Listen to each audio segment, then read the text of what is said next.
Hello, hello, hello, everyone. We're back. We're back for another season. Little bittersweet to start things off. But we are back. And we are happy to do so. We're happy to be back. Happy to do all the things with you guys. But man, a bit of a rough start, I might say.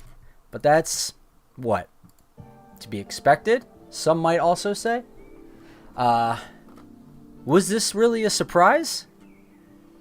Against Cincinnati that looks to me can compete for more than a shield, can compete for the cup, can compete for a lot of things. Even without their best player, they did quite well. They look like a composed team that knew what they were doing on all levels. And they got pretty unlucky in a lot of places in this game. Tough game, I think, perhaps to read a lot into. But nevertheless, we're going to do that anyway. And with that, AJ will join me first, and then we'll have some Patreon supporters come on, as well as some old faces returning to the fan cam that you might remember. So keep an eye out for that a little later on. So yeah, AJ, we did not go to the stadium tonight. It was in Cincinnati. We do have some friends actually that'll be calling in from Cincinnati about it. But yes, how did you find this game overall? It's I don't know, there's a lot to go over about this game. Indeed, there are. And yeah, I mean, first off, the first thought in my mind just goes to that Rob Schneider meme where it's, oh no, we suck again. And yeah, it's, I don't think we should take too much from this game, like you're mentioning a little bit as well. Yeah, it is the first match. Tata Martino historically doesn't have a good first match.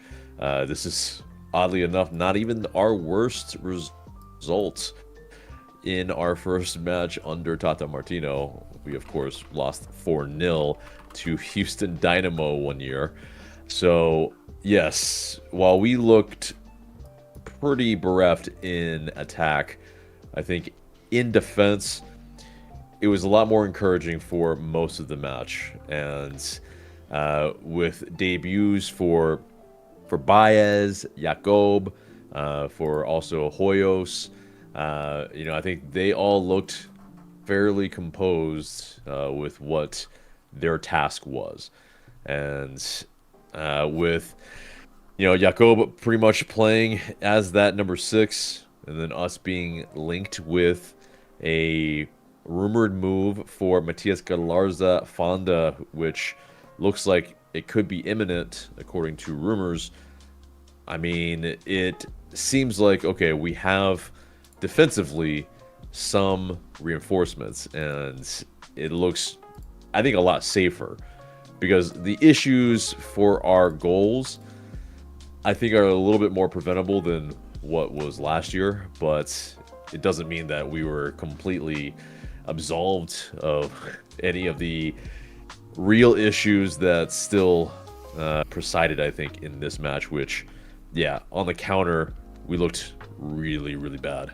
Couldn't get back in time, some bad mistakes, and, I mean, part of me just hates seeing Miles Robinson on that other side, just doing such good work for them. Hopefully, if he plays really well, he's going to be in the World Cup, but it's just like, when it stays healthy, rather. But it's just one of those things where our attack, man, I know it's the first match, we can't overreact on it, really, but, it looks like last year. It looks like these guys just can't string passes together. They don't know where each other is going to be, or the final ball is just not good enough. And, yeah, we got a couple of shots on goal, but otherwise, that second half was about as poor as they come as far as possession-wise, as far as energy-wise, as far as, cohesion in attack. We just looked really rudderless.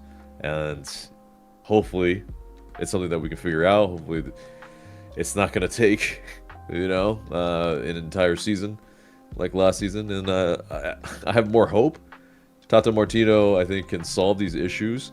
And if not, we're going to move some players on. So, yeah, these players better start playing well fast, or, yeah, that next transfer window, they're going to be booted out. So, yeah, I don't think this team can afford to have a really, really bad start. The next match is super duper important for us to, at least get a result. Oh, man, I know everyone says San Jose is easy pickings, but I'm feeling like Timo Werner is going to score one on us, just like it seems like Marcos Rios did with LA Galaxy, and they weren't that great of a team. It's just like, it just feels like, that's the pattern. Yeah, so the attack was completely disjointed as we remember it to be. That doesn't seem to have been corrected at all, unfortunately, because we have a lot of the same players. You'd think that they would have, in preseason or over time developed a little bit more. Unfortunately, not yet. So that's just going to take, I guess, more time, and or like AJ said, they're just gone, and you start up new and try and find new guys that can do that. So that's a little, I mean, there were some attacks that looked a little promising, but they were all kind of low percentile ones. They were shots from outside the box, like Saba's curler, which Celentano is a good goalie, and we have to understand, like, this is part of the reason why it's hard to take from this game as much, is because this is a fledgling Atlanta United going into this, trying to figure itself out, and this is a Cincinnati who knows what it is, and they are good. Their defense is good. Celentano is good. He's going to make those saves every time. Hoyos, maybe not so much, as we learned in this game. Seems to scramble in some cases. His height lacking of shows a little bit in some cases. But, I mean, criticize him. I've heard a lot of people do, about his height or his decision making. But, I mean, what Dengue did to him in this game, for me, like, he baited him into diving because he thought he was going to do a one-timer shot, because that might have been the right move. A lot of players would do that, but Denke's too good. He decided, I'm going to take a touch, go around, and then find the opening.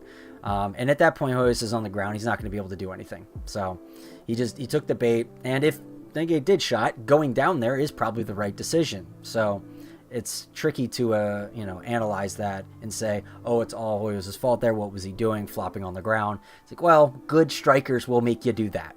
And unfortunately, we don't really have one that will do that. That will punish teams that, make mistakes. And yeah, it still seems like in attack, we're gun shy, or we're taking too many touches in the box. Yes. And, it's something that's, they look confident as far as FC Cincy. Yeah. And that's the difference, is that, they have firing strikers versus us. We're speculative, we're hopeful, we're just looking a little bit of a step off. And, as far as Hoyos, I mean, I don't think there was maybe too much he could do about those. Yeah. But, yeah, I didn't see a lack of command in the box quite yet, or anything like that. And he's obviously brought in to be more of on the ball type of goalkeeper. And so we saw that a little bit too. He did a little bit of fake, and then passing back and forth, confidently establishing himself and controlling the box. That was good to see. Right. He looks assured with the ball at his feet. So it's something that, if that's what Tata wants, then, that's where I'm okay with Hoyo starting for now. Yeah. But, as far as, with the new boys, I think those guys look pretty assured and pretty confident in what their job is. And Jakob looks like a unit. I mean, he's pretty much like the tallest man on the pitch a little bit, as far as for LA United. And I wonder if Stian Gregerson, if he were healthy / maybe first choice here, if he could have stopped some of those counters, because he is a very pacey center back, Yeah, we got to talk about that. We got to talk about the speed disparity. Cincinnati is a faster team, hands down. We were burnt a lot. When it came down to foot races, we lost them almost every time. It's a little embarrassing. You're a soccer team. There's a lot that goes into speed.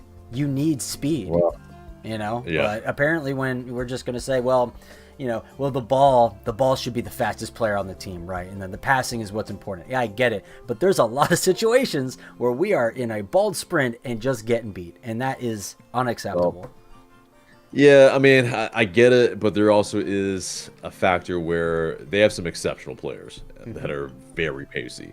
And case in point, Miles Robinson versus Miguel Almiron. It's like,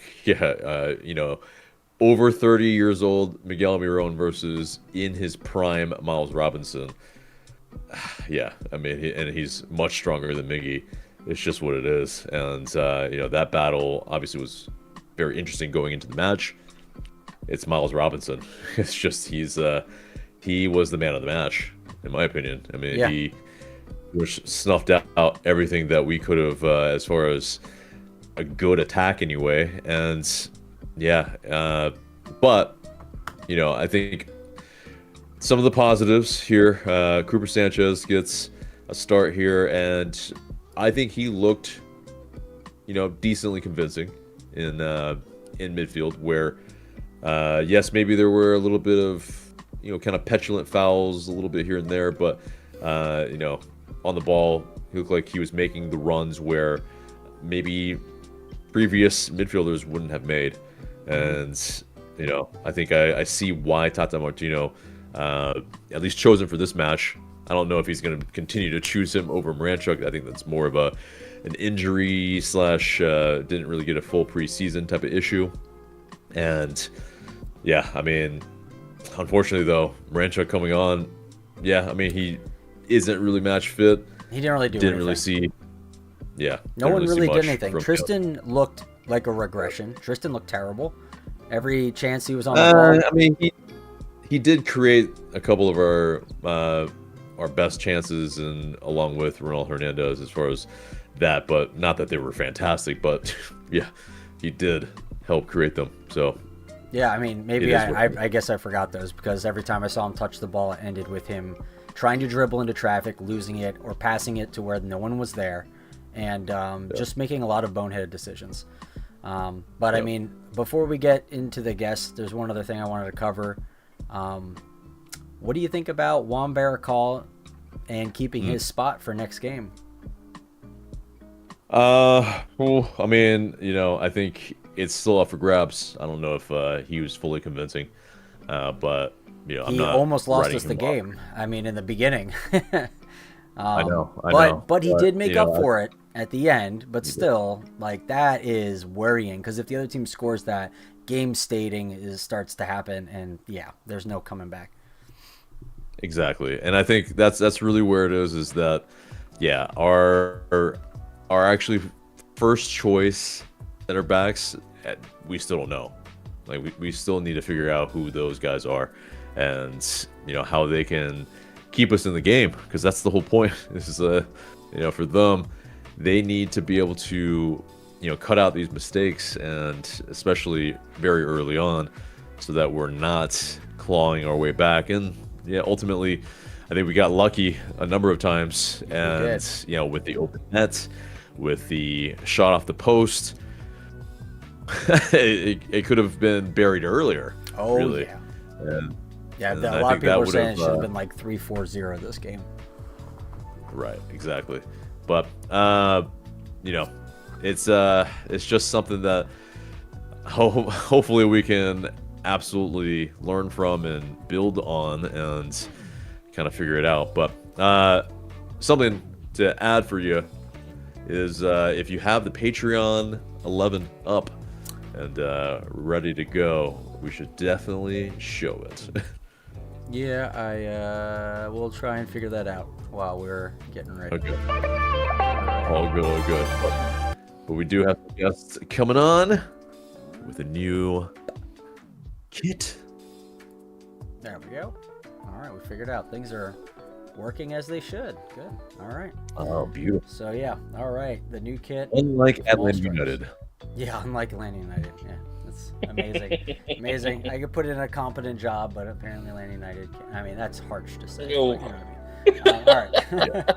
So welcome, Drew. Welcome, Nick. How are you guys feeling? That was a bit of a rough game. Probably towards the end, I would say the beginning was a little promising. So what did you guys think? Why don't you have Nick go first? I was gonna say, Nick, take it away. Yeah, we held our nerve for about 65 minutes. And then I opened my big fat mouth and said we're holding our nerve. And then the bottom fell out right after that. I need to learn how to shut the fuck up. You know, and Jennifer from 5 Takes was right there beside me, and she said, "This is why I don't talk about these things." So full disclosure there. Right. I think it's you're giving yourself too much credit in which you can affect the game from miles and miles away. So from the Tifo build, no doubt. Exactly. So for the benefit of everyone in the audience, everyone here already knows that we had a watch party. We're building the Tifo for the home opener in 2 weeks against RSL, and we got to our stopping point for today, and we put on the game there through the courtesy of Sweetwater. They let us, not sponsored, to use their projector to throw the game up on the wall. So yeah. I liked what I saw in the first half. We held really well. We were very fortunate in the second half when the ball went off the post. Everything was I was okay. I was feeling fine with it. And then as probably already been allured to, we just got played off the field. We just got freaking played off the field. I mean,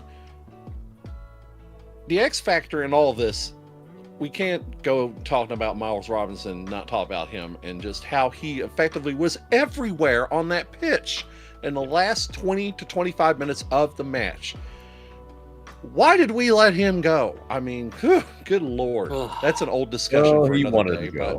So that was the thing. Some speculate that it was the turf that we play on at the Benz, and missing the World Cup, was a factor in that. But yep. Either way, it's he's a DP for them, and we weren't ever really going to do that. That's probably for sure. So, but doesn't mean we can't miss him, because we do miss annoying him. To see him. He's a great player. So DP signing Miles Robinson versus Emmanuel Latte-Lat. Which one's better? Miles. Robinson. Yeah. Ooh.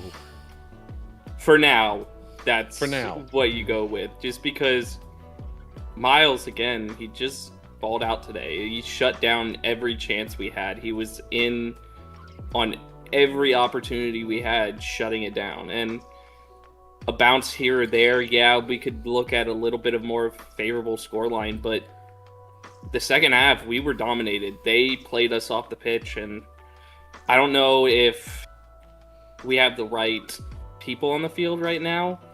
I feel like some of the players are good. Some of the players, I don't know if they stand up for what we need. We look at like a Ronald Hernandez. He had an okay game, but is he really making this team that much better? I hate to say it, is a Tristan Muyumba or a Latte Lath really making us that much better right now? I don't know, especially with Latte Lath. I don't know. Tristan, I said that in the offseason he needed to be someone that was sold. He just hadn't proved that he could handle this league. And again today, he created a couple chances, but there was a lot more times that he was just giving the ball away, playing a ball into the worst area of the pitch, and it was coming right back down our throat. And That's something that I've seen over the past 2 seasons now, and it's something I can't keep watching. I said this in the chat earlier. I can't wait for Jay Fortune to be back. Agreed. Yeah, I mean, totally. it's also, yeah, I think it's also that too, though. I mean, we can see why he didn't start, and yeah, he's obviously coming in to spell minutes, but yeah, it's just, yeah, it's not exactly a net positive. I would say it's about neutral, maybe, for his contributions for Muyamba, but yeah, before you started naming names, I was gonna say, like, name names, but you went right into it, so it's all. I was gonna say our new guys. I liked both of the new guys today. They played fantastic. Baez looked great, and I can't pronounce his last. Jakob looked fantastic as a 6 playing back there, and if we can get another midfielder in there, that kind of, if he is this kind of flexible and he can play in one of the back positions or play a center back, I like him a lot. Yeah. I mean, and it comes down to, I think, something that I've harped on a lot last season, was that we need to earn the right to play. And, well, I mean, for most of this game, we almost did. But like Nick, you were saying, we held on.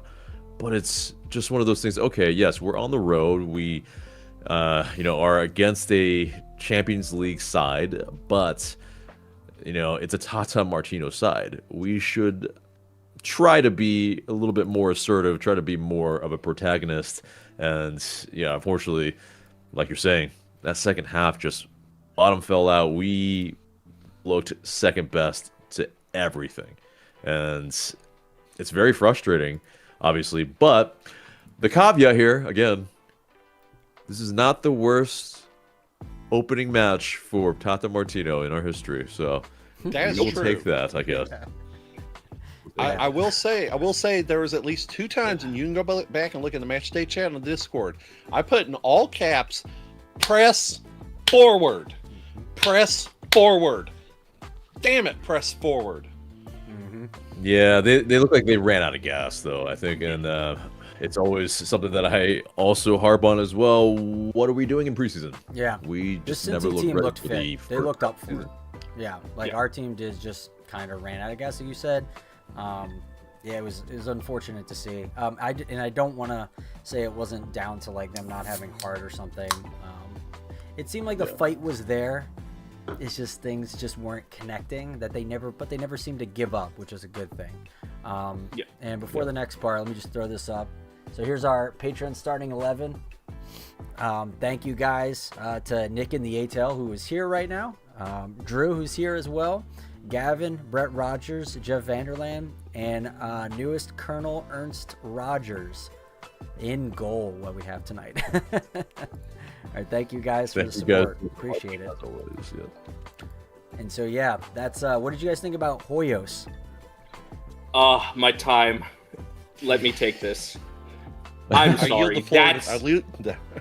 I was gonna say, on that first goal, I know, Mike, you've already said this, but that's a bad goal by him. One of the things you're taught in a 2-on-1 when you're defending that as a goalie is to shift your feet and stand up, because even if they take that quick shot, yes, you can dive quickly and kind of get over in time. If you dive like that at their feet on a 2-on-1 that quickly, that you just give yourself up. If they have not shot it, you've already cost yourself a goal at that point. And that's what happened on that play. I would have liked to see him stand up way more, because I think if he's on his feet, I think we get back and defend that, and that is not a goal in the back of our net. Yeah, it's interesting. I mean, because he didn't stay big, and that is point taken for sure. He did something very similar on I think in the first half, where he dove to ground early as well, but it was a different situation and it was offside. But I was Yeah, gonna say, I'm I pretty sure mean, that was cross across the box. That was a good save. Yeah. I was very surprised. That was a great save. Yeah. mhm. But it might be that kind of muscle memory sometimes, you Yeah. know. It's like, okay, well, you know, I dove that, I was successful, and then, well, you know, I should do that again, even kind of forgetting the situation in which, yes, you know, you have you know, basically it's one-on-one because, yeah, the trailing defenders were eventually there, but obviously too late.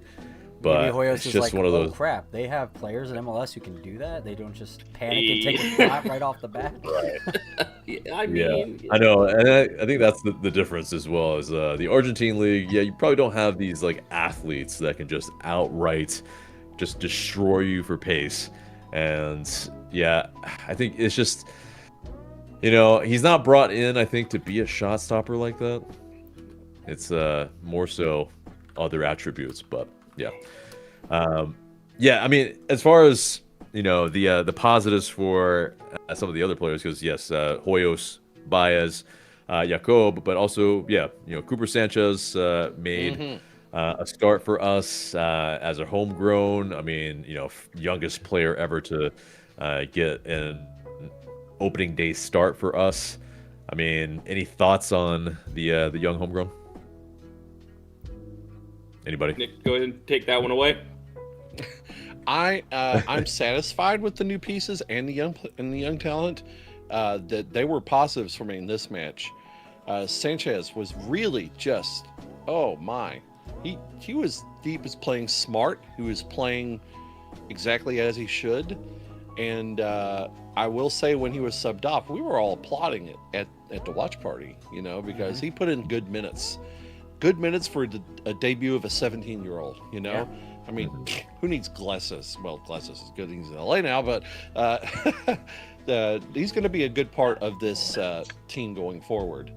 The other new parts, I'm satisfied. You know, if there's one thing Tata knows, it's how to find talent, and hopefully he continues to do so as we go on here, because we have a lot more of that to do. So what did you apparently. guys think of Sweet. Elias Baez? Because for me personally, I know, well, he just didn't seem very, very noticeable in this game. I didn't see him very much. I didn't see him touching the ball very much. And that might be also because, you know, Cincinnati is able to ice him out because we weren't playing wide very much.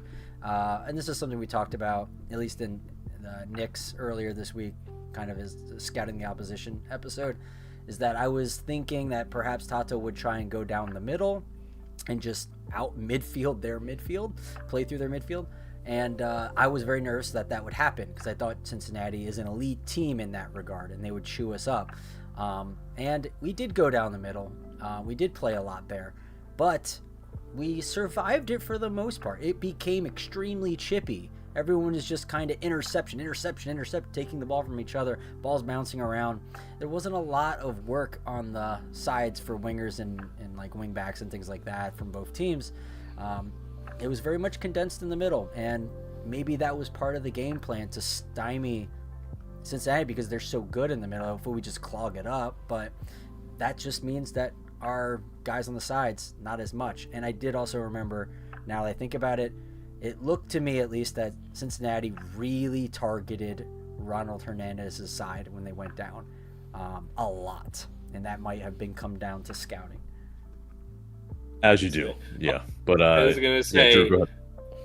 Baez, I've always had this kind of phrase for defenders: if you aren't seeing them or they aren't a huge impact, usually they're doing something right. That means that they're not getting beat, they're not having any major mistakes.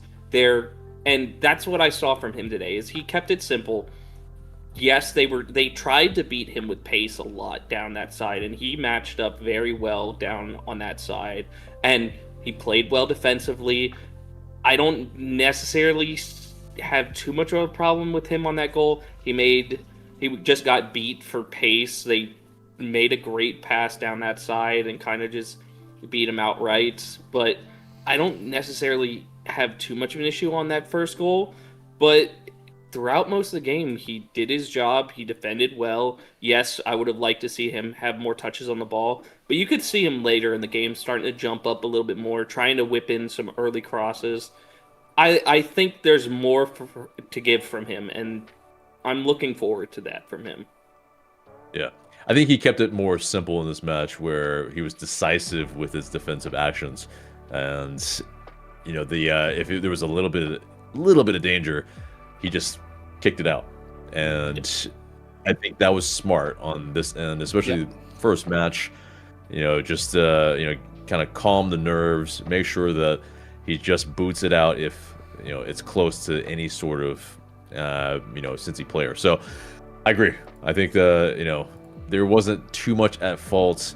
I think we just ran out of gas a lot in the second half, and ultimately you can't sub out the entire defense, so something's got to give, unfortunately. But they just had more energetic players, really, at the end of the day. That Champions League game may have primed them for this, like got their energy up instead of being a drag on them. Right. Exactly the reverse of what you want to happen. Exactly. Yep. It's true. It's interesting. It's one of those things where, that game probably prepared them for this game in the sense that they didn't have nerves. They're also playing at home, but they also have already played this year. And so it's like okay, well, exactly. So they're to a degree, they have some oil in the engine already, while we're still trying to put ours in. So it's just, something that it's tough for us where, we're playing again a side that's just a very, very tough side for our first match. Yeah. But all right, one more thing, and then I'll get your guys' final words on this game. So I wanted to quiz you on who did you think, according to SofaScore, had our lowest rating for this game?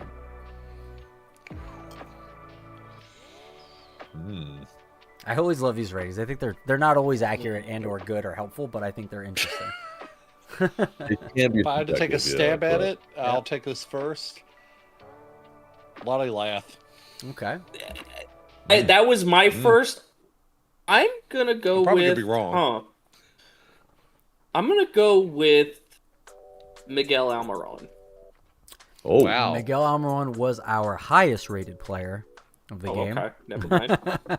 Hoyos was the lowest rated.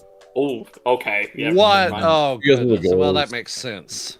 Yeah. Yeah, I think goalkeepers kind of get the shaft in, most of those if they don't get a clean sheet. So, who's the next one? I think that's more interesting. So to round these out, so the next lowest one was Ronald Hernandez with a 6.2. Now this is a four-way tie of badness of Enea Mihai, Baez, and Lobjanite.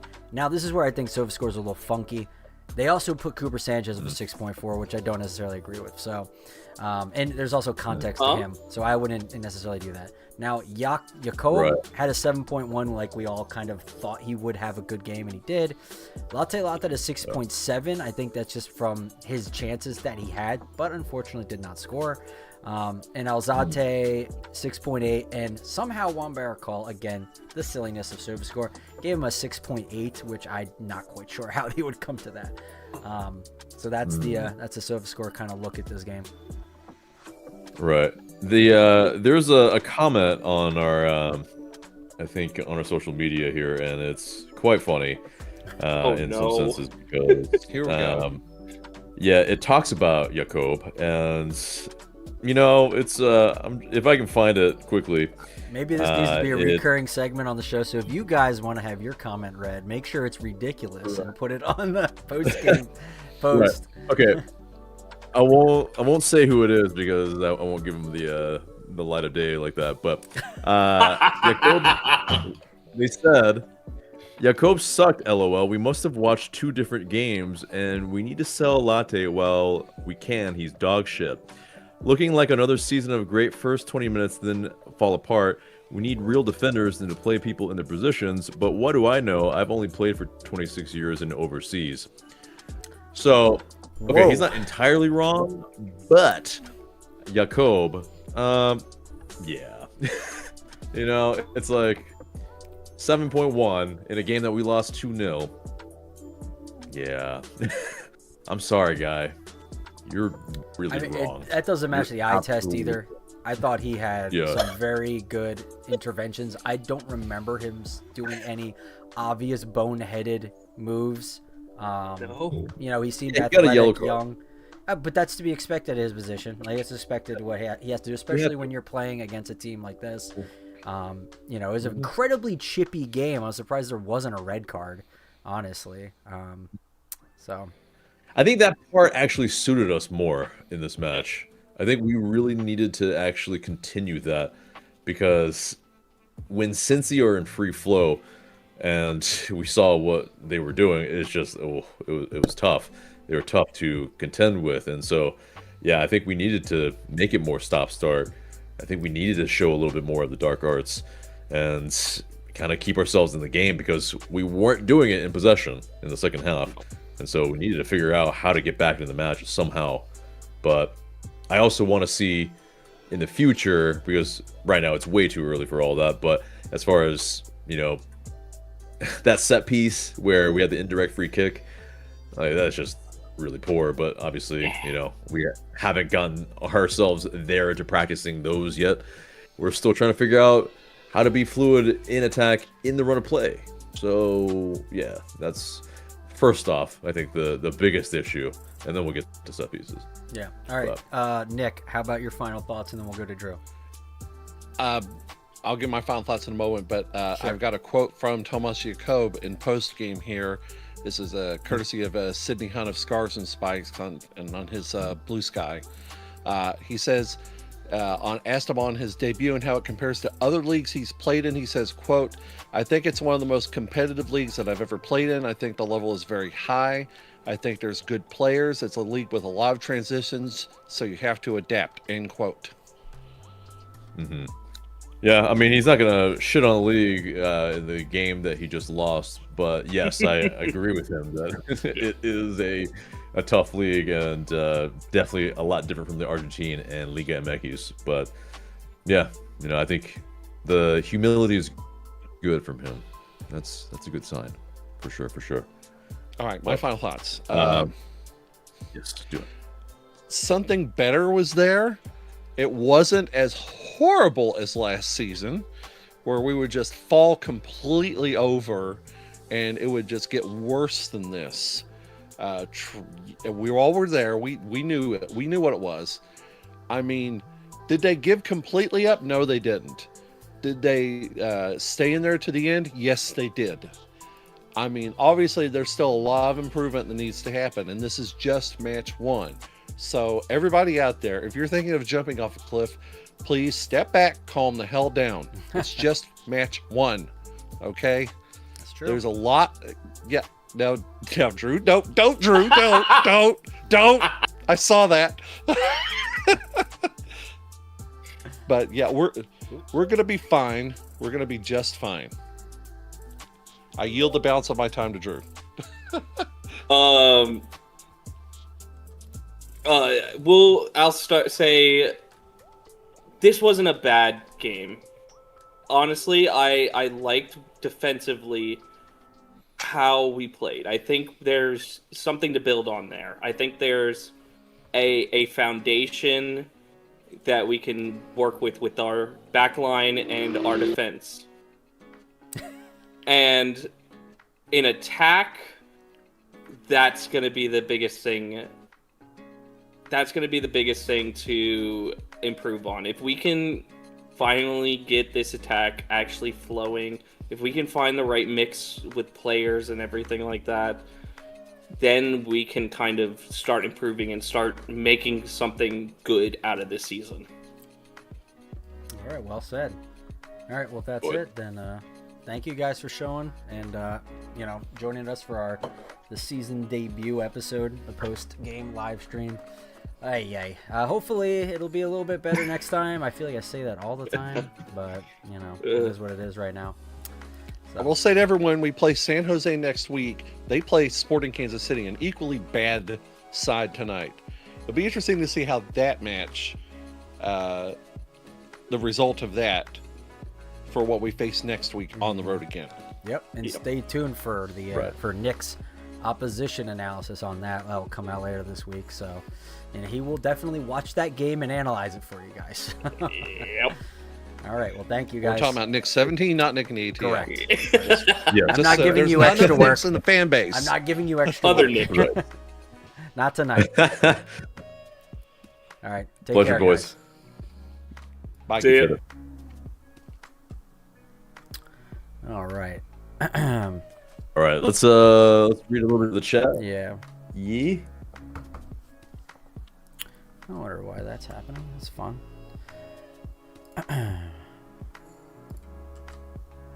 All right. Yeah, we have a decent amount of comments. I'll try and get to some of them right after I just pull AJ's head out of the ground. For some reason, Oh yeah. I think decided to put it into the ground. Okay, there you go.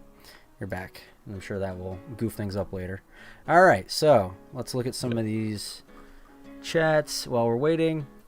Strong, man, it's been a long time. Appreciate you coming back and saying, hey, let's go. He said he didn't hate the game. Yeah, he also said attack, yes, is a problem, but this is the best defense I've seen in years. I agree. I think we've had a decent defense, all things considered, outside of Juan Barracal's nonsense. Gavin said Atlanta United Fan TV is back. Yes, we are. Fernandino Ronaldo says Tata Martino is 0-3 in season openers with Atlanta United. Both times made the playoffs. Now we wait on this one. Jack Dickens says attack looks pretty blunt. Star Stressed 132 says defense holds until it can't, and attack looks, yeah. Jack also says Saba and ELL were horrible. Bearbid says nobody does lack of chemistry like Atlanta. It's what we are known for at this point. Official Chicho says, give me Jaden Hibbert. Yes on Hibbert. Give us Hibbert. 3 people all said that. So big Hibbert fans in the chat. And now we are joined by the one and only Tanner and our good buddy Gavin. Buenos noches, guys. How are you doing? You first. Man, is this what it's been like the last 5 years? Because yikes. It's been worse. Yes. It's been worse. It's Yeah, been much it's been worse. worse last year. Yeah, I mean, before that, it was okay. It was mediocre. So there was some delight at times, but yes, we were in the doldrums last year. Yes. Yeah, I mean, there's definitely a few things that we'll hop into that I think are some like areas of opportunity, some bright sparks for Atlanta United going forward. And we have to remind ourselves it is the first game, and Cincinnati are a very solid team, even if they do lose their best player in the first 10 minutes. Yeah, which is ridiculous that everyone's like, "Oh, good, I mean, they Vader's have out. a Maybe we have a Valenzuela. chance now." And then Cincinnati doesn't literally miss a beat, which is incredible. And props to them. All right, let me read a few more of these things. Maybe it'll jog some conversation starters, and then we'll get into the discussion. Stormy Weather also says, "Yeah, on Hoyos, he looks he's too shaky." Also, our center backs are pretty slow. At least someone says, Miss Miles, he deserved player of the match. Tristan has got to go. Joshua Ellie says, hey guys, welcome back. Appreciate you, Josh. Nightzella says, wish we had a few buyouts to use. The first half was better. Miles is definitely deserving of the man of the match. Nightzella also says, gonna have to find a way out from under these DP contracts. Buzzed Ajax, that's a fun name, says Miggy was poor today, lacked discipline, and tried to do too much. Chris James says, not likely a promising tank, but if I were king in a perfect world, I would move Miggy and Moranchuk on. Last one on here is say match one of a roster we're largely familiar with. Yeah, and see y'all next week. Thanks, Buzzed Ajax. All right, guys, so we'll start with Gavin. How did you find this match, bud? Well, going into this match, that's Cincinnati. They're a great team. Probably going to compete for MLS Cup once again this year. Very good team. And like you mentioned earlier, the second Evander, like hamstring tightness or whatever, the second I saw him go out, I'm like, okay, maybe this opens the door for us. Maybe we got a shot. And no, well, Look, the first half, I thought we looked pretty competitive. Like we were keeping up with them. We were up there, but the attack, the best chance was probably Saba's shot that was on goal, saved by Celentano, who had some great saves. Yeah, we had a couple of good chances first half. I thought, also mentioned Elias Baz. I thought he was. No, I know you said he didn't look very noticeable. I thought he looked noticeable in the first half. I thought he looked pretty sharp in a lot of the newcomers. I thought they looked pretty sharp, especially Jacob looked pretty sharp, and I was a bit surprised by Cooper Sanchez, because I'm sure it surprised a lot of people that he'd be starting, but Maranchuk, he was too fit or whatever. I think Cooper Sanchez looked pretty good, and a lot of the newcomers. Protocol though, the defender. I know there was that one play where he almost lost us the game. I couldn't tell. I only saw that play once. I saw like my live reaction. I'm like, oh my god. So I couldn't tell if it was bad luck because I don't know if he just know he was there and just kicked it right into him, or if he had just. I don't know. It was just I saw it once. He might have. I don't know. I mean, But Juan other than that, unfortunately has the a little best- bit of a tendency to do things like this, which is really a bit of a liability and scary as a center back. Oh, Yeah, a man. little error in the game type of thing. I think he was trying to launch it over the player, but couldn't get enough lift on it. That's how I read it. But I don't know. It's just at Can't that be doing point, that. why try it? Yeah, Why cannot try be it? doing It's that. just Yeah, the two best defensive plays I saw was I remember it was in the first half. Enchenike was coming down on the wing. I think it was like a 2v1 or something like that. It was Enchenike was on the wing. He could have gone one-on-one with Hoyos, but he had Denke to his left. He passed it to Denke, and someone had an extensive play with his legs and just cleared it. And I thought that was really. I don't know who it was, but that was a good play. It was in the first half. I don't remember who it was, but that was a good one. And the other one was probably the goal line clearance until it actually worked out for them in the second half with finding the goalkeeper and scoring. So, yeah. I mean, yeah, it's a very helter-skelter match. It was does no hearts any favors, that's for sure. But I think we were almost getting away with it. But that's the problem, is that you can't just get away with it.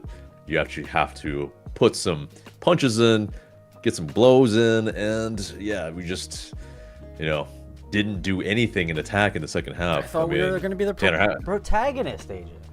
What happened? right. That's not how we do things around here anymore. But yeah, Tanner, like, how'd you find the match on a whole, and that second half? Well, I mean, full disclosure, that's the first full probably Atlanta United match I've watched front to back in say 5 years. And in many ways, MLS has not changed in its just inherent chaotic nature.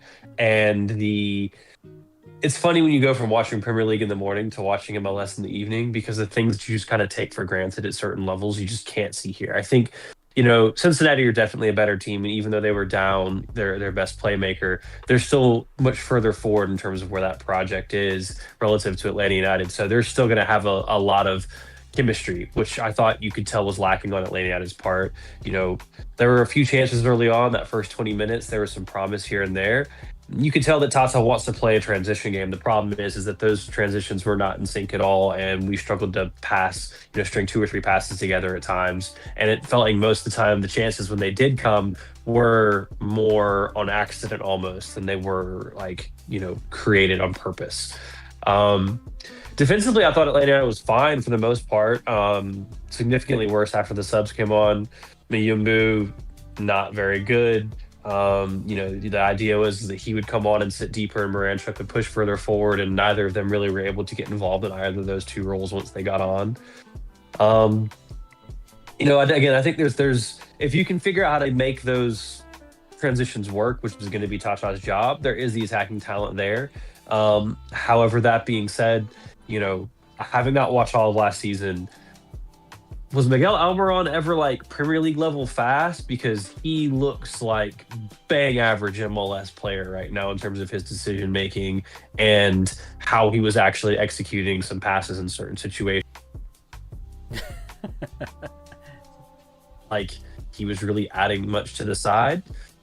Yeah, it's one of those things where Miguel Almiron, he's looked a step off. He's looked where, unfortunately, he doesn't look like a difference maker anymore, unfortunately. To be a little bit harsh, he hasn't looked the part since he's come back. Because you look at players that come over here, or you even just look at I mean, these are the top level here.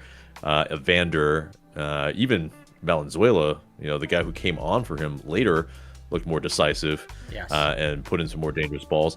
And obviously miles off from a Lionel Messi, who it's like the ultimate decision maker and difference maker. But it's like Evander had double digits in goals and assists. You're kind of like pulling at strings to figure out how Miguel Miron is going to get double digits in any of either category. Yeah. And it's I think I've said this in previous times. He looks a little bit more like a central midfielder to me than an attacker, and it's unfortunately still the case. And are you going to pay that money for a DP? I don't know. And he's I think somewhere in the top 5 of highest paid in the league. So He was it's our tough. highest rated player according to SofaScore tonight, and he almost got his goal with that little Yes. He did. that little snapshot he did, which, man, Celentano, he's a good goalie. He got down fast enough to get there. That was very frustrating. Yeah, but ultimately, still, it's you have to make a difference. You have to do more than that if you are behind, and it's just like beyond Miggy. Who is a difference maker when the chips are down? Like, they have a lot to I mean, and that's one of the things that for a forward line that was expensively assembled, none of those players looked like they ever were going to grab the match by the scruff of his neck and actually try to make something happen. Miggy tried to make things happen. Yep. Did you wouldn't think work. he was doing too Emmanuel- much? Because a lot of people are saying Miggy's trying to do too much. I mean, yes, but almost as a result of the fact that nobody else was trying to do anything. I mean, I think if players that distinguish themselves today, Thomas Jacob, if I'm pronouncing that correctly, I thought he was decent. He was good at breaking up play, had a couple good passes here and there, looked like there was something there. But Saba, he had a shot in the first half, but aside from that, couldn't really beat a man for anything. Emmanuel Lattelat was just with the exception of the one ball that he got played in on that he wasn't able to get out from under his feet, or he was trying to cut it back. He was completely isolated. He didn't really do anything. He didn't win a lot of headers whenever we had to go long off of goal kicks. I'm like, you were paid $20 million to be a striker. You're not even getting the ball or getting in dangerous places to make something with the ball. If he wasn't Someone's trying offside, to get it to you. If he wasn't offside on that one play, that would have probably been a penalty. Yeah, It might have been, but I think there is something as well that Tata, with his stubbornness, which yes, there is an aspect of it. It's the first match, all that, but we're playing against a 3-man back line. We have one striker. It's like he's gonna be isolated because he has 3 men marking him the entire game, and he's not playing as a false 9. He's playing on the last man, and so he's marked by 2 players at least every single play. So He's supposed to be faster than is them, there an AJ. issue? Oh, but that's the thing. Miles Robinson is faster than anybody yes, sure. in the game. So it doesn't Although matter. I think my issue with that is the fact that yes, he is isolated, but the fact that there's 3 defenders there means that they should be a man light in midfield, and Atlanta United didn't seem to be able to do anything in order to make advantage of that extra man since they were playing 3 at the back. And it's like you have to be able to use that extra man to progress the ball forward, and then either get guys running off Lattelat if he's not running in behind, or give options wide so that there does open up more space between the center backs to try and play Lattelat in. So yes, I mean, I can't criticize him for being not useful because he was isolated, but also it's just like, I would expect that a player of his talent and who's getting paid as much as he is to try and find a way to get involved in the game some way. Maybe that's dropping deep more to get someone to run off of him like Almiron to try and do something. But just that's also on Almiron, the rest of the team though, to try and get in the ball. Like, Yeah. and it felt like It's Atlanta almost United not could a have game. played that match, but it felt like Atlanta United could have played, for 3 hours and still wouldn't have scored. Yeah, I definitely think Cincinnati Yeah. just In felt more time- dangerous. Gavin, I have a question for you.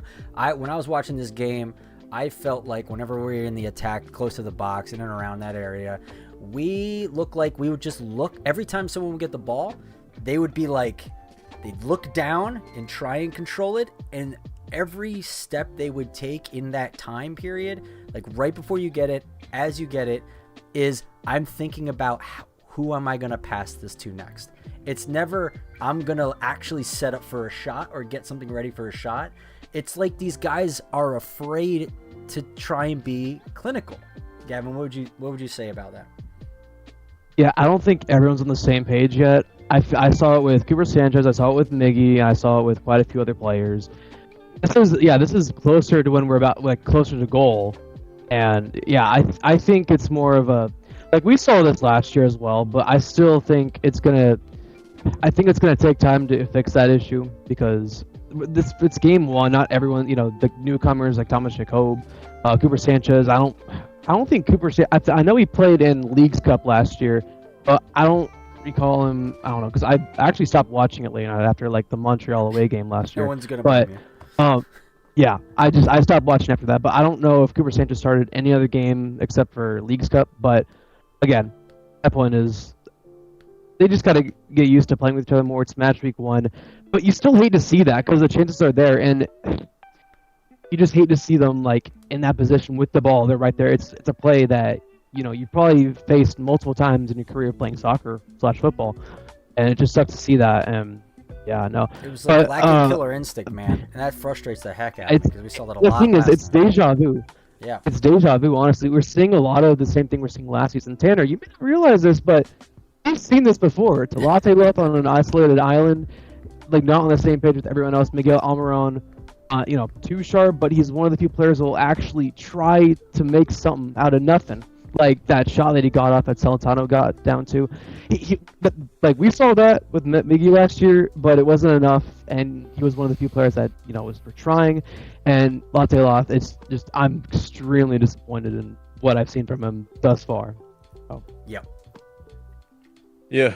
Well, I mean, it's also this. I mean, yes, Tanner, you were talking about, being able to control midfield, and I think in the first half we looked a bit better than them on the ball, but ultimately, it started to even out.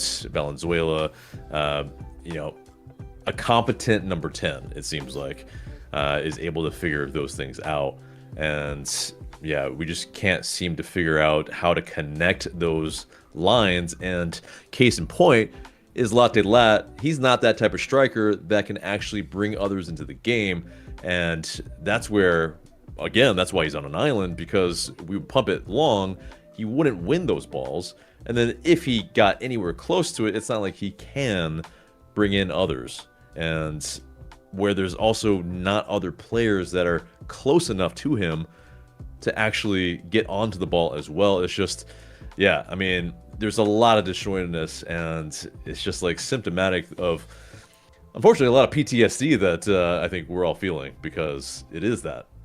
These echoes of the past just keep coming up. These ghosts are just lingering, and yeah, it's the first match of the season, but I think we all just, at least Mike and I, like, we kind of still feel it. Because it's like, man, it hasn't changed. No. Like, it's still what it is, and it's... The question for you guys is this. Do you guys feel like Tata Martino can make the difference? Whoever wants to take it. I think from what I'm gathering, because I don't want to come out here and be like super doom and gloom. First time being on the stream and not trying to be a doomsayer. But when I hear what you guys are talking about with these themes that are basically the exact same themes, same shit, different day, GTA meme, all shit, here we go again. I've been seeing these on social media and everything, and it's like, well, you do hope that, okay, it's match day 1, he can make things better, they can find those things to click.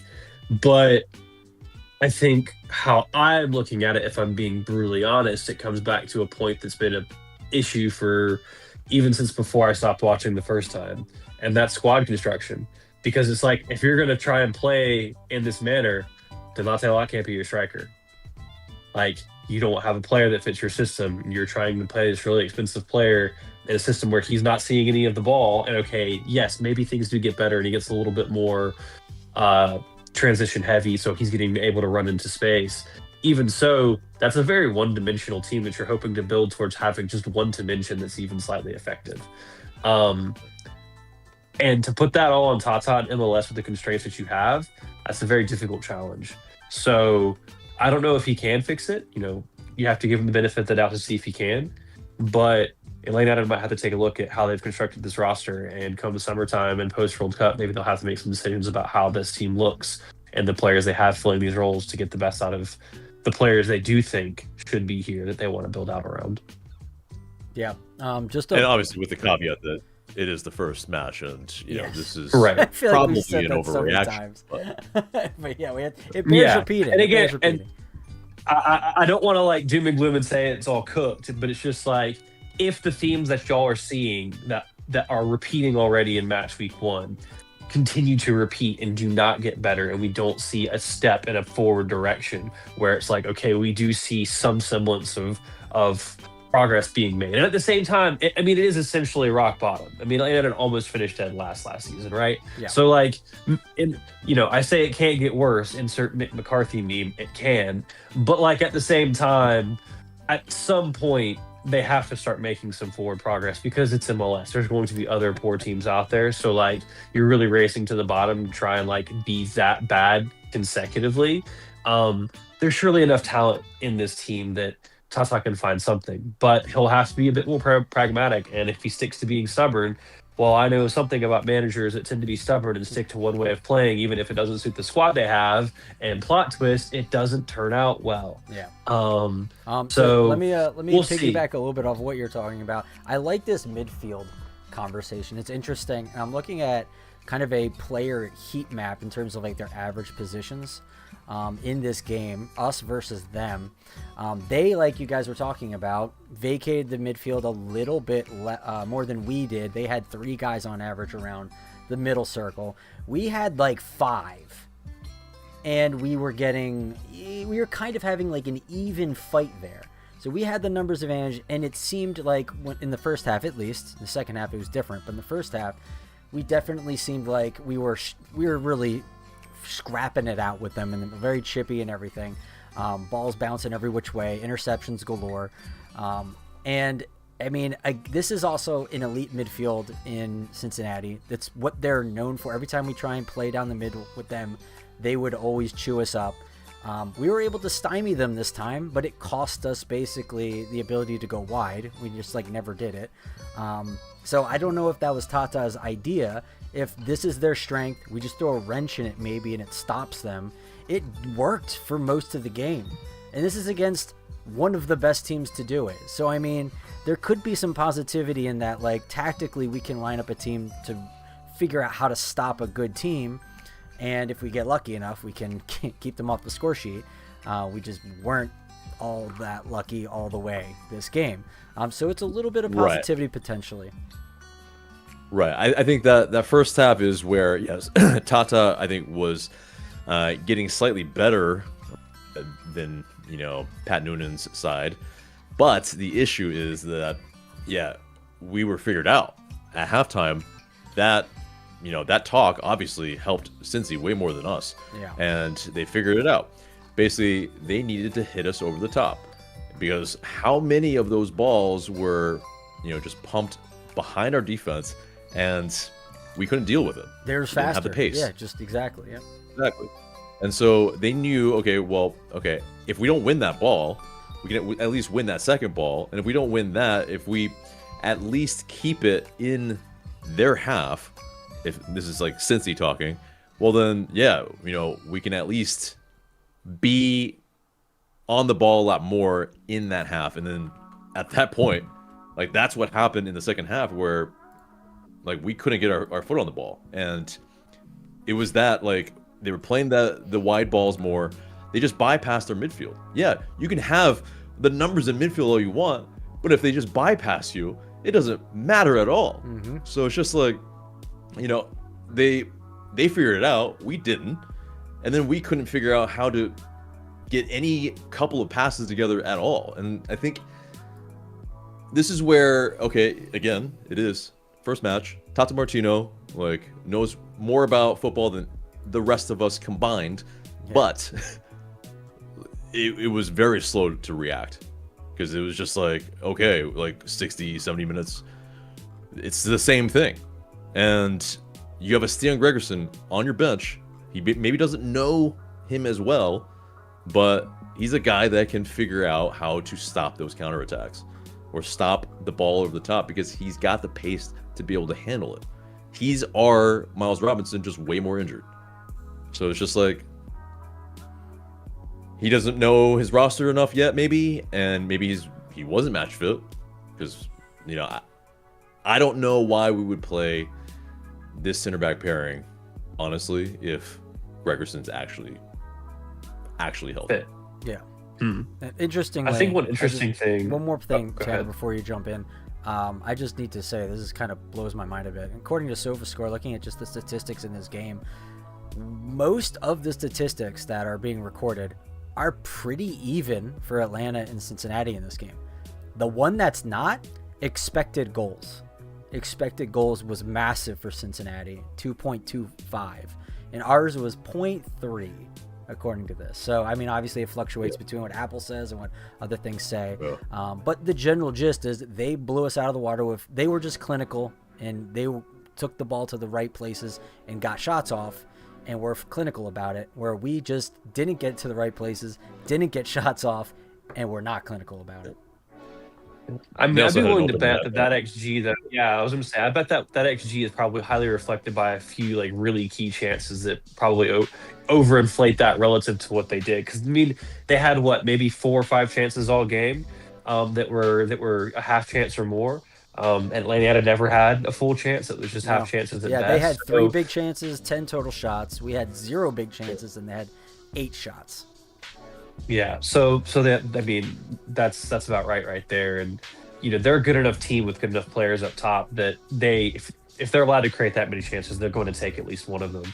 I think what's interesting as well is that you talk about the second half, how they started bypassing the midfield. They basically kind of just had the whole team take a step forward and played a bit further forward, and had those forward players pass midfield to where they could win the second balls whenever they did get headed up, which is a lot easier to play and it's more aggressive when you think about it. But if you have freaking Miles Robinson in the middle of your defense, you can take that, because they knew that even if Atlanta had played long, he was going to clean it up every single time. So Atlanta had no out ball. And in an interesting comparison, you know, to take our minds way back, what did Tata Martino teams struggle against in his first stint? Teams that pressed him. If teams pressed him and pressed him effectively, Tata Martino, especially on the road, Atlanta United struggled. They struggled to be able to play because they weren't able to have their combinations. They weren't either able to get it wide and to get it into dangerous spaces or play those through balls. And Atlanta United were stymied. They were not able to do that at all in the second half. And even though they did outnumber them in the first, and there were a few plays there, you know, if they're going to be that many close players together, they have to be able to execute one-touch passing and be able to play it quickly off of each other to then transition into space. And they were not able to do that. Most of their first touches were loose, and the passes when they did control them weren't accurate either. I mean, I guess it's, you know, obviously against Lexington, so much different opponent. But in that preseason game, we were doing a lot of one-touch passing. And here, I didn't see it. Ball hit guys' legs, took them like a second and a half to control it before they did something with it. By that time, play's dead. Play's over. You got to pass it back or you're going to lose it at that point. And it's just very frustrating seeing that. And I get it. Lexington doesn't push you as hard. So those guys aren't on top of you immediately right when you're getting it. And it gives you like zero time frame to make a move with it. But like, it's just so frustrating when you receive a ball and they're sitting there playing with it to control it for like a second and a half, and then by that time the whole play's dead. The other team, they didn't do that. It was one touch go, and that comes down to chemistry and timing and there was a lot of chances also in the attack, and then we saw this again. This is just the patterns from last year of when we're trying to link up passes, the passes were just a little bit off. A little bit here, a little bit there, overweighted, you know, just a little bit. We were waiting all season for them to dial it in, and I guess we're still waiting. Yeah, and I think that's a different thing, though. You know, that's you know, I think with Tata Martino, you would hope that could be solved a lot quicker. Last season, again, his last season, and so hopefully those things can be quelled a lot quicker. But I think it is that too, though. Like, we need to be able to adjust to the game state quicker, or figure out what the other team's doing a lot quicker, because I think some of our best attacks were when we actually found space out wide. They're playing with 3 men in the back, so yes, you have more space with Wise. And so if you have combination play on the wings, well then they're gonna have to draw another player out there. And so at that point, yes, you can exploit inside areas. So I don't know, it's just it's a little bit choice as well, like who they decided to play and all that. But it also is Pedro Amador was not in the squad. I think we missed the Pedro Amador in this match. I think we missed someone that can deliver from wide consistently. And I think he might be out of the side. I think he might be sold pretty soon. Like, I don't know. But all right, it's going to remain to be seen. But let's do Gavin, final thoughts, and then Tanner. Yeah, so y'all realize, I mean, this all sounds about right. This all sounds just about right, because I feel like we've been dealing with the same thing for a very long time, to where we have a first half where, we're alive, we're there, but in the second half, they just figure us out, and they just play the ball over the top and score and score and score. I feel like we just see the same thing. We've seen the same thing for the past few years, and I feel like if Tata can't fix this team, I don't know what really can. And all I can think of is really just sell like a lot of players, and then just bring in a lot of new players. But I feel like we've said that a lot in the past, and we're already kind of in the process of doing that. But I don't know. Like, I feel like you just gotta find the right ones, and that's hard to do. End. Exactly. And I thought the new players looked great, but it's like, should we sell to actually fix this team? Like, oh, it's sure, yeah, I know. Let's get rid of Bartek Schlicht. Let's get rid of Pedro Amador, who's really good. Like, the players who actually do something are the players who are getting sold, and players like Tristan Muyumba, who play like shit. It's because they're the only players people will buy. Yeah, exactly. So it was like, no, we don't want him. I wonder if we tried selling Saba, and I guess no one wanted him. I don't know. There's probably a Saba, chance. he had a couple good chances. I hated his miss when he was offsides. I don't know, but yeah. Yeah, that's the thing. I think you can't sell your trash. That's no one's gonna just take your trash. So and it's maybe a bit harsh, but okay. People don't sell, or people don't want your unwantables, right? And so it's usually not where you can start selling. But as well, with the Saba, I think he had a down year. Muyumba had a down year. They've shown some ability in the league, so they're not unsellable. But I think there is an aspect that Tata did want them, and to see if he can fix them. And if he can't, well then he moves them on. But it's not. I feel like we are dangerously getting into the territory of a crash out on Matchday 1, which it's not. We're not there, but I think it is yes, like I was mentioning at the top of the show, you have to earn the right to play. And I think we earned a little bit of being able to be on the ball in the first half, but we got to put 90 minutes together, and we don't.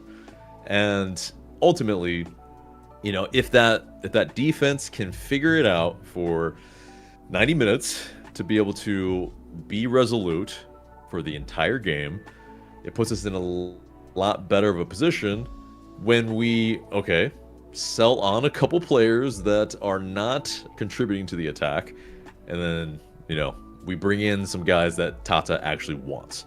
So it's not that it's just the same thing over and over, where I think Tata can make the difference. I think his talent ID in this league is nearly unparalleled.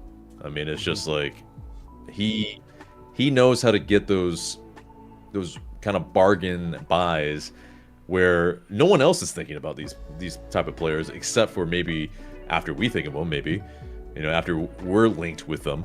Right. So it's one of those things where, yeah, we do need to have patience for Tata Martino, because, Of course. again, he might be our only person that can actually help us get out of these doldrums. Yeah, 100%. Tanner, before you get into that, I just wanted to say there was people in the chat tonight who were saying, like similar to like Gavin's, like, we need to sell everybody. And then some of the more astute accountants in the chat were like, you can't just sell everybody. And then there's like, why not release them from their contract? And I'm like, you can't just do that. It's a contract. Unless there's something in the contract that allows you to release them, you can't just release them, because now you're contracted to pay them for a certain amount. Like, you can't just do that. I thought that was hilarious.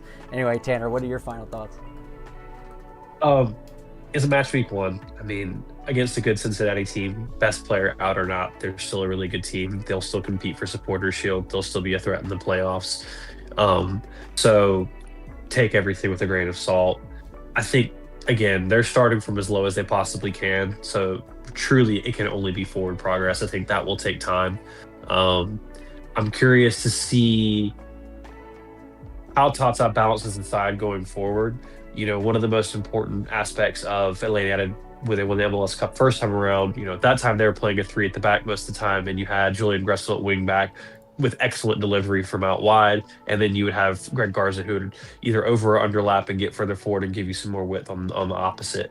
If you're getting rid of somebody like Amador who brings a bit more ability to deliver from wide areas, or you're getting rid of a player like that, then you need to make sure that your players coming from wide, coming from deep, your Ronald Hernandez, your Baez, have something as far as an attacking output where they can, especially against teams that have 3 at the back, they can underlap when someone goes wide, create that space, and be able to get the ball into the box. So Tata's going to have to find that from somewhere.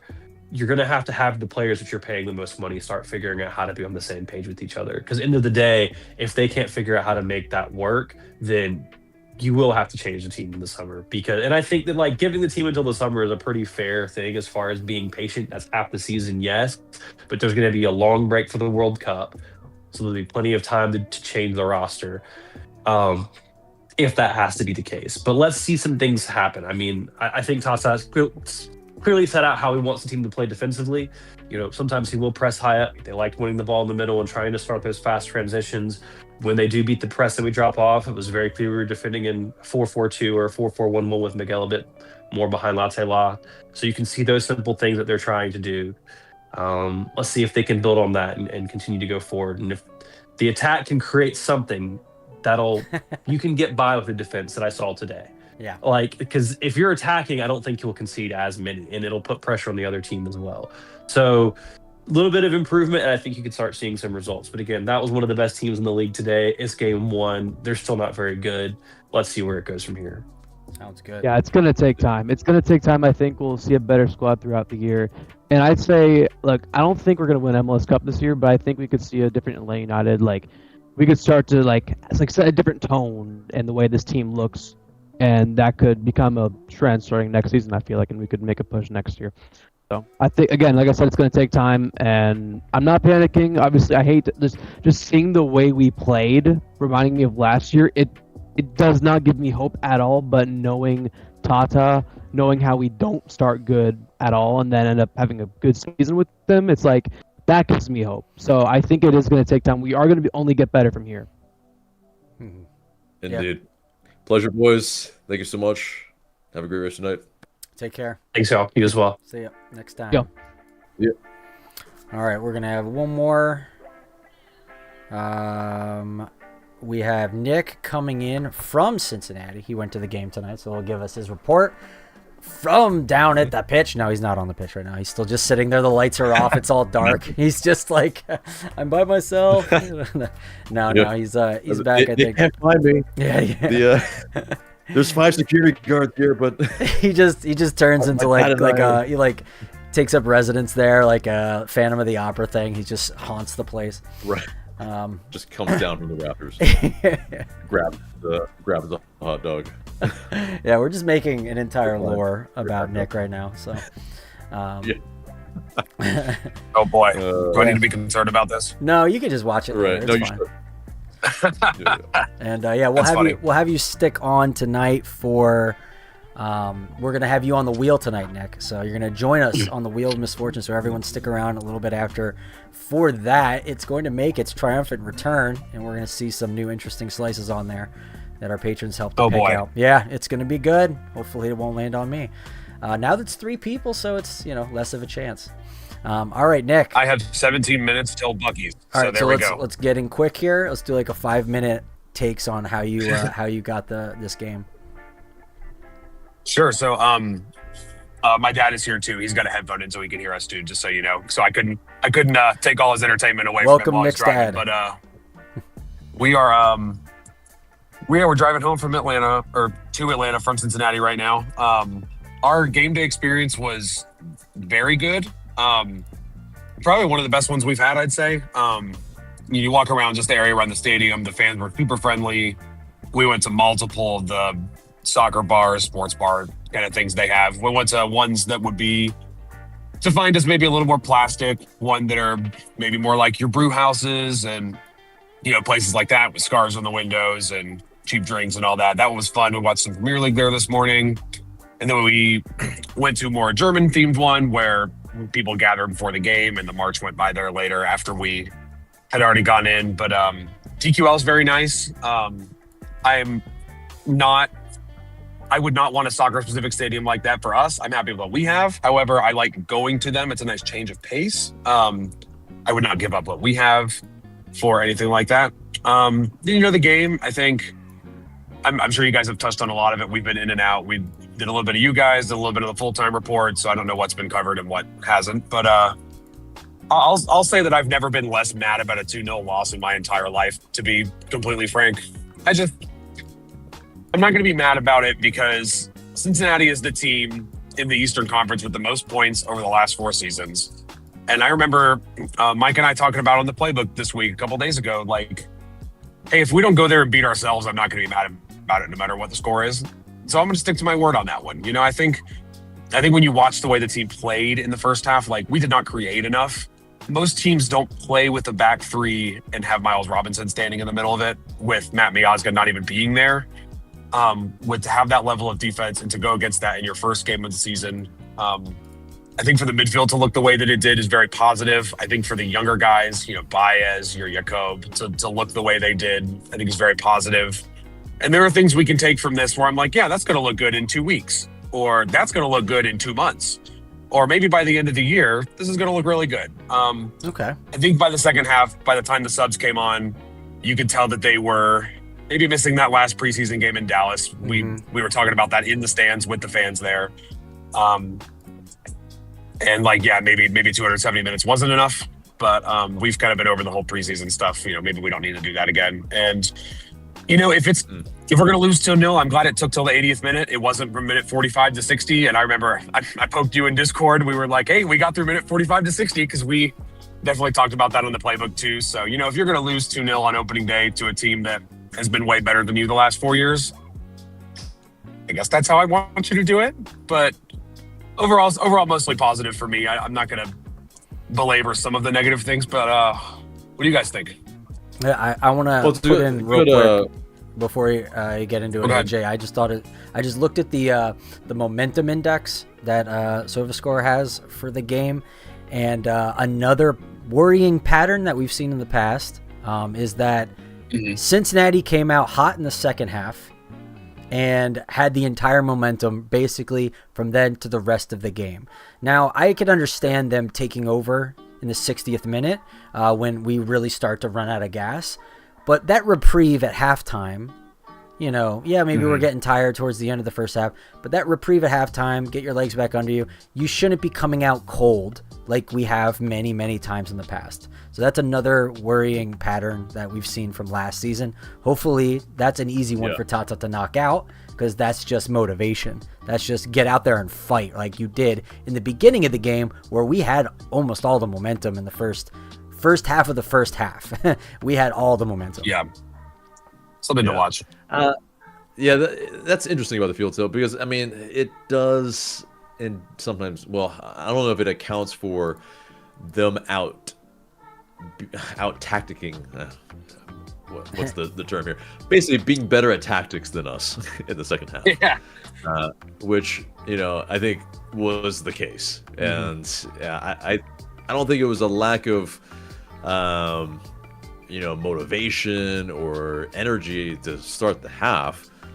I think it was just they figured out, okay, this is what we're doing, and this is what we can do to really put, you know, LA United under the cosh. And they were just way better at it in the second half. I mean, and that's why what you're describing to me is that, yeah, it's probably just a lot of orange or blue, whatever color it was. White? Yeah. I don't know. Yeah, that is all their colors. Yeah, that is all the colors, yes. But, yeah, one of those. But, you know, and I think, you know, interestingly, Nick, and by the way, you can turn your camera on if you want to, if you wanted to or not. But there you go. Oh, this is what it looks like. So I was kind of like, yeah, it's super dark. I mean, you can turn on the little vanity light if you want to. Oh no, I was told as a little kid that he'll crash the car if I do that, so I can't do that. Really? Okay, well then let's not do that. But I'll go. Either way, yeah. So we'll do that for a little bit. There we go. There we go. There we go. Okay. It's destroying the car. Right, exactly. Yeah, definitely turn it off if it's going to destroy the car. We're not trying to do that. Yeah, right. But you know, the point that you made was that yeah, there were some things that, you know, maybe in 2 weeks, maybe in 2 months that you saw that might be, you know, good. Yeah, let's definitely kind of delve into those. Yeah, so I was for Baez only being here for 4 days with the team this week, and then coming to start the match. Was hearing that Amador only got back on Friday, and so he didn't make the trip this week. I don't know what that would mean for left back next week, but if you've got 2 left backs to pick from, and then you've got a chance to mix and match, you know, it's good for Baez. I think Barakal and Mihai did a good job mostly being on Tata's island. You know, we've heard the Parkhurst and the Jeff Lorenowitz interviews of like, yeah, Tata's going to put you on that island because he wants that high line. Right. And you're going to be at center circle by yourselves. And it took them till the 80th minute to crack that. I mean, in the second half, like you were talking about out tacticking, and I also don't really know what that word is, but like, I don't know if it's out coaching. That's what my dad just said. Cause I don't know if it's out coaching because they switched, and they have multiple things that they can do to beat us, and they just kind of just did one a couple of times, and then they got it in the 80th minute. I think they've finally realized, hey, they are going to keep pushing, and maybe we are a little more fit than them, and that's where that came. Yeah. But if that's the first time that happens is at minute 80, I'm okay with that. If maybe we think that it happened at 80, but the writing was on the wall from like minute 60. It was, and honestly, yeah, there were some blushes. It wasn't coaching that they were still like maybe didn't drop 10 yards deeper, or maybe was it this is what the coach wants us to do, so we're going to do it, or was it we're maybe we should just make the choice to drop because we're tired and we all can't get subbed out? Because I don't know, it could have been a lot of those things, but that's also something I think would get ironed out throughout the course of the year. Like if you're only going to get beat over the top once against Cincinnati and Day K, I'm okay with that. That's fair. And I think the other one is the play of the midfield. Oh, go ahead. Yeah, let's pause there real quick because I appreciate your dad's suggestion, because I think it is a good point that it can be coaching, but sometimes tactics is beyond coaching. It's the players on the pitch and how they figure out the game is also important, because you can't just rely on soccer, football is a game that also, your coach isn't with you there every single play. Like he can be, but large in part, the players on the pitch have to figure it out because of what they've been training throughout the week. Yeah. And so if they didn't figure it out, or if they figured out, okay, well, yeah, maybe we can, like Miles Robinson maybe was like, okay, you know what? Go ahead, guys. Like, step up further. I'm your safety valve. Atlanta United did not have an adjustment or a plan B that they could execute on their own. And and I would also say that they were, like, we were looking at the list of subs when, like, we were zooming in with my camera, looking at who's getting ready to come in. And we're like, oh, Moranchik and Muyumba. And then we look at the bench and we're like, God, do we want anyone else on this bench? I mean, Luke Brennan will get his contractually obligated appearance and Saba will come out. But we were looking like, I'd want Fafa in there. He's not here. I would take Latte Loth out and put Santos in. He's not here. Like, Jay Fortune's not ready. Will Riley's not here. Like, those were the guys I wanted to go in, and we didn't have them. And Cincinnati, did. And, I think that could be another part of the second half is not only that we needed to sub, but the subs we maybe wanted weren't here. Like, I don't think Moranchik, was necessarily bad or Muyumba was the reason we lost the guy. I don't think it's that. I just, you look at the midfield was so balanced, I would say. Yeah, and those are your only two senior players that played a lot last year that are on the bench. Like, and you look at the way the midfield was operating. Like, Cooper in his first game, snaps to Cooper, great job. I mean, 17-year-old is going to not be perfect, but I thought he was solid enough. And it leads into my point of the midfield was very good overall, but then at a certain point they run out of legs and so. Nick, I'm mindful of your time, so let's do the wheel now, and then we'll see what we get. So let me see. Yes, 6 minutes to Bucky's. Good job. Yeah, and just get the. Of course, 6 minutes to Bucky's. Is the wheel on your screen? It is going to eventually come up when I guess whisper a magic word that it will respond to, because OBS is fun like that. Right, that brisket's gonna hit so hard. I even made a new wheel. Oh, I know all about OBS now. I know what that. I made a new wheel that's supposed to be special for this, and it's deciding to not come up. Not work. Oh, how disappointing. I mean, it's weird because it's like sometimes do you have the old wheel? No, it's not the wheel. It's the transition to go to that thing is like, I don't want to do it. No. I don't want to do it off screen because, obviously. So let's just talk for another minute, and hopefully it'll decide to make an appearance, because sometimes it does that. It'll just be like, it took me a few minutes, and then it pops on. Right. I think, along with that midfield, I mean, you had two guys that essentially were on yellows. So in the second half, they weren't able to be as aggressive, and so that is a part of it too. Yeah, Alzate, Jakob, obviously. All right, I got it up. Jakob, I got it up, guys. It's working. It is that. Finally. Yeah. Oh boy. Right. Oh boy. Here we go. Ready? So everyone can see we got. Good job. We got three. We got the pictures of everyone on the wheel this time. We got Nick, me, and AJ. Wow. So here you go. Let's see what it ends up being. I'm terrified. Oh, it's in between AJ and Nick. Which one is it going to be? It's Nick. Oh, your debut on the wheel. You get it. Ooh, inaugural. Oh boy. I can't even see the wheel, and I am very terrified right now. You will be able yes. to look at it later. Let's describe what's on that wheel. Yeah, let me bring it into focus here for everyone to look at.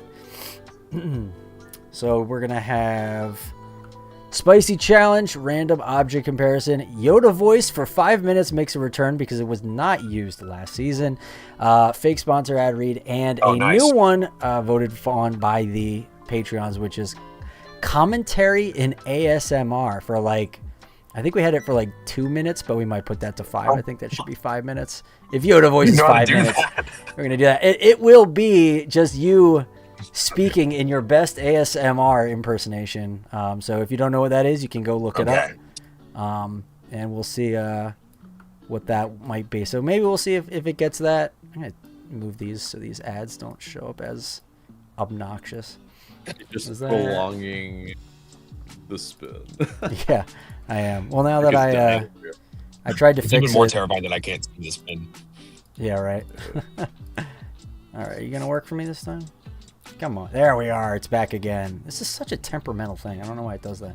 All right. So here we go with the spin. And I also put pictures on only 2 pictures on this one. The Yoda one has a picture, and the Spicy Challenge has a bunch of peppers. And I'd like to know, Nick, how is your spicy tolerance? Because it is on a 4 or 5 it out of has 10. landed on a spicy challenge for you. Oh, crutch. So he can be spicy. Yeah, right. The spicy divaness comes from me quite frequently, but So it's got to be. Yeah, it's got to be hotter than a Serrano, at the very least. Hotter than a Serrano. Ooh. Yeah. Oh man. So ideally a habanero. Yeah. But, and then if you can do more than that, you just get points. Points. Oh boy. So you get respect from everyone. Well, we watching. We are at Buc-ee's, so I will put this on the shopping list and do this next week. All right. They have a delicious scorpion pepper hot sauce. So, do they? I will. I guess we're gonna go look at the hot sauces, aren't we? Huh? Yes. Oh yeah. He said that ain't happening for him. He loves hot sauce, and that ain't even happening for him. So yes, we will. We will find something at Buc-ee's, and we will open the stream with this next week to not disappoint the listeners. Appreciate this is a literal baptism by fire. That's true, pretty much, literal. I know the first time I was like, "Oh, this is gonna be me." I know. You said, "Oh, you're last by yourself." I was like, "I know it's coming. I know it's happening." Yeah. Which one did you fear the most? Just curious. All the ones. Well, honestly, like he read them out and then he cut out for like the last third of it, so I wasn't really sure what was going on. No matter what, I was kind of just like, "Well, this is gonna be what it is," and you're a trooper, man. Whatever happens, and I will be doing this that I was not ready for, but it's okay. All right, sounds good. It is all good. This is what we're here for. Trooper. We commend you for it. Thanks, guys. I see that you're the same color as your shirt right now, but a little bit. It's freezing up there and it's hot in the car. Like it's That's good. Okay, so it's not blushes. Yes, okay, but it did. Yeah. All right, Nick. Appreciate you hanging out with us. And we will do this next week. Looking forward to it. Mm-hmm. All right. Thanks, y'all. Have a safe trip back. Drive safe. Thank you. All right. So we are back with AJ and I, and that, for the most part, is the end of the show. So thank you guys for hanging out with us. Let me read a couple more of these comments before we get out of here. Modest Before you Moose. do, Oh yeah, sure. It is an odd feeling to not be, either one of us have the wheel on. Yeah, it's wonderful. It's freeing. It's free. It's crazy. I don't know how to feel. I remember when back in the day we had my buddy Patrick on. By the way, he might be making an appearance sometime this season. But yeah, he got the spicy challenge one time, and I still have that video on my phone. And he had a very rough rest of his night after doing that hot sauce that I had, a teaspoon of that hot sauce. Ooh, that's a tough one. So, good times. Yep. Indeed. All right, so a few of these things. Stephen Walker says the defense is good, but the offense is non-existent. They're showing progression defensively, at least. Sabo was our best offense player this game. Yeah, a little crazy. He also says sell, latte lot. Modest Moose says just 3 to 5 more windows. Joshua says we need more than lots now players. I mean, I get what you're saying. Gavin Marshall says, God, my mic sounds awful. Steven also says, I agree with you here, Steven. I don't know if it was just me or was all of Cincy's players twice the size of our players. Latte looked so short. They did have a lot of units on their team, to be fair. He also said, we did well at winning the ball in the midfield. We tried. We definitely made it a battle in the midfield, especially in the first half. We most often lost the ball in the attacking transition, as we do. He also says Miggy and Latte couldn't hold on to the ball. Yeah, they always struggle to do it because they get balls in really tough situations, and the defense just kind of jumps on them, and they really have to make snap decisions. And a lot of times they feel like maybe perhaps the people they're going to outlet that ball to aren't ready for it or can't handle it, and so they feel like they got to take extra touches for them to get ready or to make a play out of it. By then, like we said earlier, the play's over, play's dead. You got to go back or you're going to lose the ball. One last one is and rarely though, they actually outnumbering the Cincy defense. It seemed like it was always 3 against 5. 2 against 4. It was just, Yep. they couldn't find the space. Yeah. Because we didn't have like guys bombing down the sides as much. I mean, I did notice Tristan did that once or twice. Interestingly enough, he was one bombing down a wing once or twice, which again, it's like the last guy I want to be on the ball in those situations, but he was there. And I guess it's like the Cincinnati's like, yeah, we'll let him have it. He was even able to take a shot at one point. Of course he missed the net entirely, but at least he had it. It's just frustrating whenever he gets the ball. Ponciasis says the goalkeeper is good. Happy that he ain't scared and nervous. I'm happy with the defense and goalkeeper, but the midfield and forwards are very shaky. Hopefully Almiron can get his form back. And Drew says, let's go next time to suffer. Yeah, I think on that, the goalkeeper, I'm glad somebody said something positive about Hoyos, because again, I didn't think he was that bad. Yeah. I think the hate that he's going to feel this entire season comes from the fact that Jaden Hibbert played pretty decently last year, and does Jaden Hibbert make those saves? Yeah, and well, I don't know if he does. I mean, I don't know if it's it's the player might not even be put in that position in that sense, right? If in the game, that game state is because of Hoyos. It's not because you can't just like the Barracall incident is because of Barracall. Yes. It's not like if Stian Gregerson was in that situation or whatever. It's like Stian Gregerson likely doesn't put himself in that situation, Yeah. and because we haven't seen that today. So it's just like, you're keen on this type of thing. What did you think about his distribution? Because there's 1 or 2 times I saw him just he didn't need to, but he just booted it all the way to the other team's center backs, and they just got the ball. Yeah, I mean, I think there were aspects of it where he was trying to probably play ELL in, and just didn't calibrate it. Like, sometimes you misplace the long ball. Like, yes, of all the balls that you misplace, I'm fine with that. Yeah. If it's in the box, I have an issue. That's like, and yet it's still going to happen. Like, he's going to make a mistake in the box. It happens to every keeper. So, I mean, but people are going to jump on him. And I think that's a dangerous thing, I think, here, is that we have to assess what's actually preventable, what's actually something that, okay, is this guy nervy all the time in these type of situations, or is it something that, okay, isolated incident that happens to every single player, and it's just more magnified when you're in goal. Yeah.